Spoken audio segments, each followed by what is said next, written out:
Gold, trusted gold buyers. మీరు తాకట్టు పెట్టిన బంగారాన్ని విడిపించి ఈ రోజు ఉన్న మార్కెట్ ధరకు కొనబడను.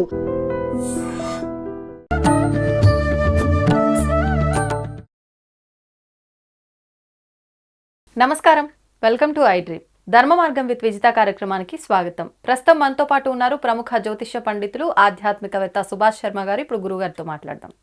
నమస్కారం గురుగారు. శ్రీమాత్రే నమః. గురుగారు, ముఖ్యంగా శ్రావణ మాసం అనగానే శ్రావణ శుక్రవారాలు పూజా విధానం అనేది చాలా ప్రత్యేకం. లక్ష్మీ అమ్మవారికి సంబంధించిన మాసం, విష్ణుమూర్తికి సంబంధించిన మాసమే కాబట్టి ఈ అమ్మవారి ఆరాధన ఈ శుక్రవారాల్లో ఏ విధంగా చేయాలో వివరించండి. తప్పకుండా అమ్మ. ముందుగా ప్రేక్షకులందరికీ శ్రీమాత్రే నమః, శ్రీ గురుభ్యో నమః. నమస్తే అస్తు మహామాయే శ్రీపీఠే సురపూజితే శంఖచక్రగదాహస్తే మహాలక్ష్మీ నమోస్తుతే. లక్ష్మీప్రదమైనటువంటి మాసం శ్రావణ మాసం. ఈ మాసంలో మొట్టమొదటిగా శుక్రవారం వస్తుంది. శుక్రవారంతో శ్రావణ మాసం మనకు శుభంగా ప్రారంభమయ్యేటటువంటి విధంగా ఉండేటటువంటిది శ్రావణ మాసం. అయితే మనకు ప్రతి ఒక్క శుక్రవారం లక్ష్మీప్రదమే కాబట్టి ఇప్పుడు వచ్చేటటువంటి మొట్టమొదటి శుక్రవారం పుష్యమీ నక్షత్రంతో కూడుకొని వస్తుంది. పుష్యమీ నక్షత్రంతో కూడుకొని వచ్చినటువంటి శుక్రవారము నిజంగా సాక్షాత్తు లక్ష్మీదేవికి, విష్ణుమూర్తికి చాలా ప్రీతికరమైనటువంటిది అని అర్థము. ఈ శుక్రవారము నాడు ఎవరైతే ఈ తిథిలో, ఈ నక్షత్రంలో ఎవరైతే అమ్మవారిని ఆరాధన చేస్తారో, ఎవరైతే అమ్మవారి యొక్క ఉపాసన చేస్తారో అఖండ ఐశ్వర్య ప్రాప్తి కలుగుతుంది అని జ్యోతిష శాస్త్రంలో చెప్పడం జరిగింది. పర్టికులర్ సమయం చూసుకొని పూజ, తప్పకుండా పర్టికులర్ సమయము, దానికి విధి విధానాలు కొన్ని చెప్పడం జరిగింది. ఈ మొదటి శుక్రవారం, శ్రావణ మాసంలో వచ్చే మొదటి శుక్రవారం పుష్యమీ నక్షత్రంతో కూడుకొని వస్తుంది కాబట్టి ఈ పుష్యమీ నక్షత్రంతో కూడుకొని వచ్చిన ఈ శుక్రవారం ఏం చేస్తే లక్ష్మీ కటాక్షం కలుగుతుంది. చాలామంది కటిక పేదవాడైనా సరే అపర కుబేరుడు కావడానికి, ధనవంతుడిగా మారడానికి, లేదా కనీసం తనకున్నటువంటి పరిధిలో అప్పులు తీర్చుకోవడానికి, సంతోషంగా బ్రతకడానికి, ఈ మధ్యకాలంలో మనిషి సంతోషంగా బ్రతకడానికి రెండు జీవితంలో అస్సలు ఉండకూడదు. ఒకటి అప్పు ఉండకూడదు, రెండు రోగాలు ఉండకూడదు. ఈ రెండు లేకపోతే మనిషి హ్యాపీగా ప్రపంచంలో ఎక్కడున్నా కూడా ప్రశాంతంగా బ్రతకగలుగుతాడు. లేని వాళ్ళు ఉండరేమో. మొన్న ఒక ఆడియో ఫంక్షన్లో, కుబేర ఆడియో ఫంక్షన్లో ఈ తమిళ్ హీరో, ఆయన పేరేదో ఉంది, ఆయన ఒక మాట చెప్తున్నారు. 100 రూపాయలు ఉన్నటువంటి వాడికి 150 రూపాయల కష్టం ఉంటుంది. 1 కోటి రూపాయలు ఉన్నటువంటి వాడికి 1,50,00,000 ప్రాబ్లమ్స్ ఉంటాయి. అంటే మన దగ్గర ఎంత ఉన్నదని కాదు, మన దగ్గర 100 కోట్లు ఉంటే తప్పకుండా దానికి మించిన ప్రాబ్లమ్సే ఉంటాయి తప్ప. చాలామంది అనుకుంటారు, అబ్బా వీడికి కోట్లు ఉన్నాయిరా, వీనికి ఏం తక్కువరా అని అనుకుంటూ ఉంటాం. కానీ వాని దగ్గర 100 కోట్లు ఉంటే దాని ప్రాబ్లం 150 కోట్ల ప్రాబ్లమ్స్ ఉంటాయి వానికి. అందుకే ధనం అనేటటువంటిది ఎట్లా ఉంటుంది అని అంటే కనుక మన దగ్గర ధనం ఉండడం గొప్పతనం కాదు. ఎవరి దగ్గర చేయి దాచకుండా 1 రూపాయి అప్పు లేనటువంటి వాడు అత్యంత సంపన్నుడు అని చెప్పి శాస్త్రం చెప్పిందట. అందుకే ఈ యొక్క లక్ష్మీ కటాక్షాన్ని పొందడానికి లక్ష్మీదేవి అంటే కేవలం డబ్బు అనేటటువంటిదే కాదు. చాలామంది లక్ష్మీదేవి అని అంటే డబ్బిస్తుంది, లేదా లక్ష్మీదేవిని పూజిస్తే డబ్బు వస్తుంది అని పూజించే వాళ్ళే తప్ప అసలైనటువంటి లక్ష్మికి దానికి నిదర్శనం ఏంటో, దానికి నిర్వచనం ఏంటో ఎవరికి తెలియదు. లక్ష్మి అంటే అష్టలక్ష్ములని 8 రకాల లక్ష్ములు ఉంటాయి. ఈ అష్టలక్ష్ములు అనేటటువంటి కేవలం అవి మాత్రమే కాదు, దానికి మించినటువంటి ఉంటాయి. ఆరోగ్యము, తర్వాత ఐశ్వర్యము, ఆ తర్వాత సంతానము, ఆ తర్వాత మనం బ్రతికేటటువంటి విధానము, ఆ తర్వాత మనం ఆచరించేటటువంటి సాంప్రదాయము, ఇలా 1 కాదు 2 కాదు, ఒక 100 రకాలైనటువంటి ఐశ్వర్యాలు ఉన్నాయి. కేవలము డబ్బు ఉంటేనే ఐశ్వర్యం అనేటటువంటిది కాదు. నిజమైనటువంటి ఐశ్వర్యము, అన్నిటికీ మించినటువంటి ఐశ్వర్యం రెండే. ఒకటి అప్పులు ఉండకూడదు, 2 రోగాలు ఉండకూడదు. ఈ 2 లేకపోతే జీవితంలో అతనికి మించినటువంటి సంపన్నుడు ప్రపంచంలో ఎవడూ లేడట. కాబట్టి ఎప్పుడైనా ఈ శుక్రవారం నాడు ఏం ఆచరిస్తే అలాంటి విధానం కలుగుతుంది. నా జీవితంలో కానీ, మీ జీవితంలో, ఎవరి జీవితంలోనైనా సరే ఈ 2 ఉండకూడదనే ఎవరైనా కోరుకుంటారు. కాబట్టి అలాంటివి ఉండకుండా ఉండడానికి ఈ పుష్యమీ నక్షత్రం రోజు వచ్చిన ఈ శుక్రవారం నాడు తప్పకుండా మీ ఇంట్లో లక్ష్మీ దీపాన్ని వెలిగించండి. లక్ష్మీ దీపం వెలిగించడంతో పాటు ఇది మొదటి శుక్రవారం కాబట్టి లక్ష్మీదేవి ఎక్కడ కొలువై ఉంటుంది? శుచిగా, శుభ్రతగా ఉన్నటువంటి ప్లేస్‌లో కొలువై ఉంటూ ఉంటుంది. కాబట్టి ఆ రోజున ఇంటికి మామిడి తోరణాలు పెట్టండి. ప్రతి ఒక్క గుమ్మానికి మీ దగ్గర ఎన్ని గుమ్మాలుంటాయో అన్ని గుమ్మాలకు మామిడి తోరణాలతో అలంకరణ చేయండి. ఎన్ని గడపలుంటాయో మీ ఇంట్లో అన్ని, ఇప్పుడు ఈ మధ్యకాలం గడపలు కూడా పెట్టుకోవడం మానేశారు ఒక సింహద్వారానికి తప్ప.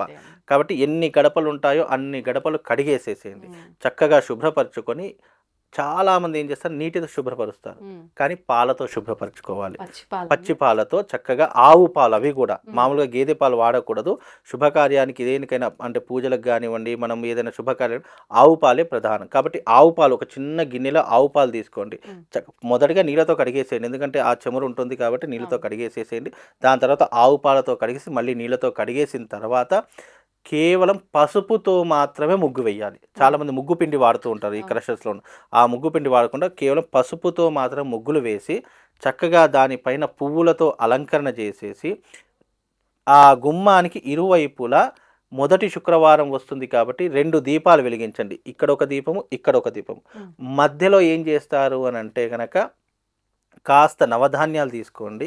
మధ్యలో ఆ గడపకు మధ్యలో నవధాన్యాలు వేసేసి దానిపైన ₹1 బిళ్ళ నాణ్యం పెట్టండి. లేదు అంటే పూర్వకాలంలో రాగి నాణ్యాలు దొరికితే రాగి నాణ్యం పెట్టండి, శ్రేష్టము. రాగి నాణ్యాలు దొరకలేదు అంటే ₹1 కాయిన్, ₹5 కాయిన్, ఏదో ఒక కాయిన్ పెట్టేసేసి ఆ రోజున చక్కగా అమ్మవారి యొక్క ధూప దీప నైవేద్యాలు అమ్మవారి దగ్గర చూయించండి. ఇక్కడే పెట్టాలండి? లేదు, అమ్మవారి మన ఇంట్లో ఉండేటువంటి పూజా మందిరంలో వేసేయండి. చెప్పిన నవధాన్యాలు ఇవన్నీ ఏదైనా ప్లేట్ గానీ ఆకు గానీ వేసి వేయాలా? నార్మల్ గానే గడప మీదనే వేయాలి. గడప మీదనే. దీపాల కింద తప్పకుండా తమలపాకులు కానీ లేదంటే ఒక ప్లేట్లు కానీ పెట్టేసి దీపాలన్నీ కూడా ఆ గడప మీద పెట్టేసేయండి. నవధాన్యాలు మాత్రం గడప మీద వేయండి. చక్కగా పూలతో అలంకరణ చేయండి. చేసిన తర్వాత గడపకు నమస్కారం చేసి, ఎందుకంటే గడప అనేటటువంటి శాస్త్రంలో ఏం పేర్కొన్నారు, అదే లక్ష్మీదేవి. ఇంటి సింహద్వారమే ఇంటి గడపే లక్ష్మీదేవి. లక్ష్మీదేవి రావడానికి సూచిక ఏంటి అంటే ఈ దీపకాంతులు. ఆ తర్వాత అక్కడ మనం చేసినటువంటి అలంకరణ ద్వారా లక్ష్మీదేవి ఇంట్లోకి వస్తుంది. ఇంట్లోకి రాగానే లక్ష్మీదేవి ఎక్కడికి వెళ్తుంది అంటే మొట్టమొదట పూజా స్థలానికి వెళుతుంది. వీళ్ళు ఈ రోజున ఈ ఇంట్లో పూజ చేశారా లేదా, దీపాలు వెలిగించారా లేదా, ధూపదీప నైవేద్యాలు చూయించారా లేదా అని మొట్టమొదటగా అక్కడికి వెళ్ళి చూస్తుందట. మన ఇంట్లో అన్ని బెడ్రూము, హాలు, కిచెన్ అన్నీ శుభ్రపరచుకున్నా సరే మొట్టమొదట వచ్చి చూసేది ఏంటంటే దేవుడి రూము. అక్కడ గనక ఏదైనా అశుభ్రంగా ఉన్నా, అక్కడ గనక ఏదైనా మైల ఉన్నా, నువ్వు ఇల్లు మొత్తం కోటాను కోట్ల డబ్బు ఉన్నా కూడా అక్కడికి రాదట లక్ష్మీది. అందుకే మొదట నువ్వు ధూపదీప నైవేద్యాలతో ఇంట్లో చక్కగా అమ్మవారిని అర్చించే ప్రయత్నం చేస్తే మీ ఇంట్లో ఉన్నటువంటి దారిద్ర లక్ష్మి వెళ్ళిపోయి ఆ వచ్చిన లక్ష్మీదేవి మళ్ళీ వెళ్ళిపోదట, అక్కడే తిష్ట వేసి కూర్చుంటుందట. కాబట్టి లక్ష్మీదేవి రావడానికి ఇది మీకు ఒక అనువైనటువంటి మార్గము. ఈ యొక్క విధానాన్ని మీరు ఏర్పరచుకోండి.